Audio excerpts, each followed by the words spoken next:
We provide you the platform to turn your dreams into reality. Give wings to your aspirations with KR Mangalam University. इसी बीच बड़ी खबर, छांगुर बाबा पर एक और नया सनसनीखेज खुलासा हुआ है। यूपी एटीएस की पूछताछ में ये बड़ा खुलासा हुआ, जहां धर्म परिवर्तन के लिए छांगुर बाबा धमकी देता था। सोर्सेस के हवाले से बड़ी जानकारी। तो यानी जानकारी यह है कि 40 देशों में पैठ और 20,000 शागिर्द होने की वो धौंस दिया करता था। धर्म परिवर्तन करवाने और कलमा पढ़ाने का वीडियो भी बनाता था।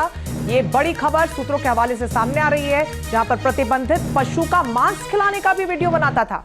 और शुभम इस वक्त हमारे साथ जुड़ चुके हैं इस खबर पर। शुभम, अभी तक जांच में जो खुलासे हुए हैं वो वाकई चौंकाने वाले हैं। अब पुलिस इस मामले को और जो जांच एजेंसियां हैं वो आगे कैसे बढ़ा रही हैं? क्या और दूसरे राज्यों के शहरों में भी इसका ऐसा ही ठिकाना था?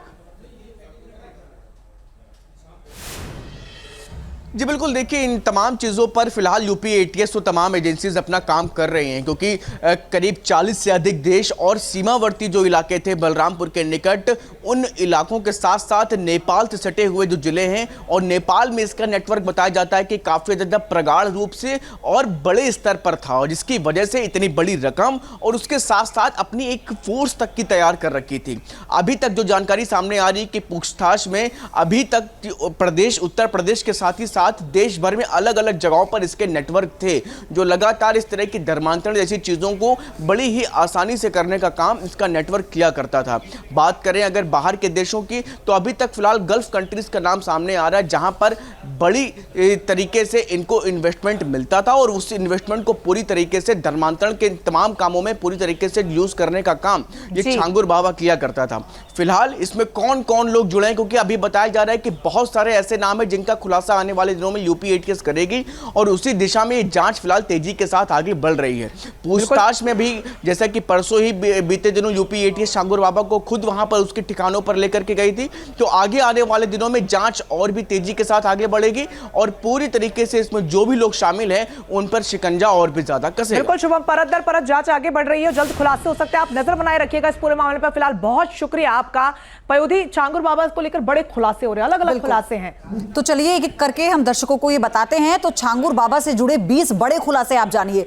2015 से जमालुद्दीन उर्फ छांगुर बाबा ने धर्मांतरण का धंधा शुरू किया। पहला तो ये मुंबई के बिजनेसमैन नवीन घनश्याम रोहरा को जलालुद्दीन बनाया गया और नीतू रोहरा को नसरीन बनाया गया। काफी धन दौलत भी दी गई। 2020 में अपने गांव रहराम माफी के बगल मधुपुर में 3 बीघा जमीन ली गई। बलरामपुर के मधुपुर में आलीशान कोठी और डिग्री कॉलेज बनाया गया। मधुपुर में ही धर्मांतरण की पूरी दुकान सजाई गई। गैंग तैयार किया गया। मुस्लिम युवाओं को गैंग में जोड़ा गया। लव जिहाद के लिए उकसाया गया। विदेश से फंडिंग कराई गई। धर्मांतरण की रेट लिस्ट तय की गई बाकायदा, और धर्मांतरण गैंग में शामिल मुस्लिम युवकों को मोटी रकम दी जाती थी।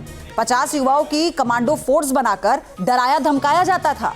बलरामपुर से पुणे तक धर्मांतरण का सिंडिकेट तैयार किया गया। छांगुर बाबा ने शिजरे तैयबा नाम से किताब लिखी। शिजरे तैयबा किताब में धर्मी लोगों की सेना का जिक्र किया, और अब तक तो 4000 से ज्यादा हिंदुओं के धर्मांतरण का आरोप भी लग चुका है। 1500 से ज्यादा हिंदू महिलाओं का धर्मांतरण करवाया गया है। बलरामपुर की डेमोग्राफी बदलने की साजिश रची गई थी, यह बड़ा खुलासा था। अयोध्या, मथुरा, काशी में बड़े पैमाने पर धर्मांतरण की साजिश थी। अवैध धर्मांतरण के जरिए 100 करोड़ रुपए से ज्यादा जुटाए गए थे। बलरामपुर, पुणे समेत कई शहरों में खरीदी गई थी करोड़ों की संपत्ति।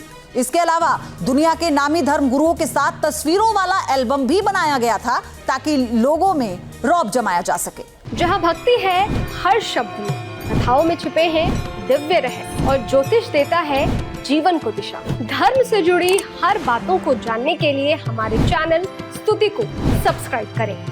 चैनल पर जाने के लिए इस लिंक पर क्लिक करें।